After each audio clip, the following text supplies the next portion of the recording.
Ce que j'ai trouvé le plus surprenant... L'incompétence, c'est le fil conducteur de ce rapport dévastateur. D'abord, l'incompétence de l'homme de confiance de la Société des traversiers du Québec sur le chantier en Italie pendant la construction. Il a été embauché alors qu'il ne répondait qu'à 2 des 6 critères établis par la Société des traversiers. Pourtant, note la vérificatrice, la STQ lui a donné beaucoup de latitude. La Société n'avait plus en sa possession les documents qui auraient permis à la vérificatrice de comprendre pourquoi il a été choisi. C'est ce qui me surprend le plus, c'est à quel point on n'a pas mis tous les éléments nécessaires pour s'assurer d'avoir un navire de qualité. Incompétence aussi des dirigeants de la Société d'État qui, avec un appel d'offres trop restrictif, ont permis à Fincantieri d'être le seul soumissionnaire conforme. Et on a identifié le chantier seulement 5 mois après la signature du contrat.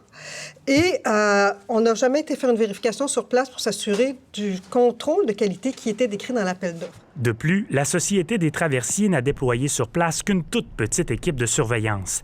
La raison évoquée par les dirigeants, le gouvernement libéral de l'époque avait demandé aux organismes publics de limiter leurs frais de déplacement, mentionne le rapport. Conséquence, 54 défauts de fabrication importants ont été relevés. La STQ n'a pas été compensée adéquatement pour ces problèmes permanents, souligne la vérificatrice.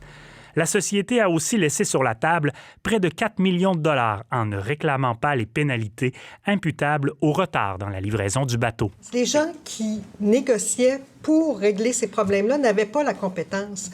Donc, et n'avaient pas, dans certains cas, l'information pour bien négocier. Et cerise sur le gâteau, la Société des traversiers n'a pas suivi les recommandations d'entretien du fabricant des propulseurs. Ces mêmes propulseurs défectueux qui ont cloué à quai le bateau pendant plus d'1 an en 2019. Une négligence qui limite considérablement la possibilité d'un recours judiciaire contre le constructeur italien.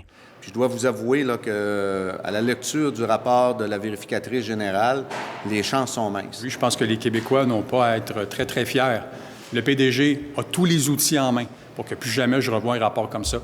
La vérificatrice conclut avec ses recommandations, se doter de ressources qualifiées et en nombre suffisant lors d'un prochain projet de construction et respecter le plan de maintenance des propulseurs. Ici Michel-Félix Tremblay, Radio-Canada, Rimouski. Ici Est du Québec.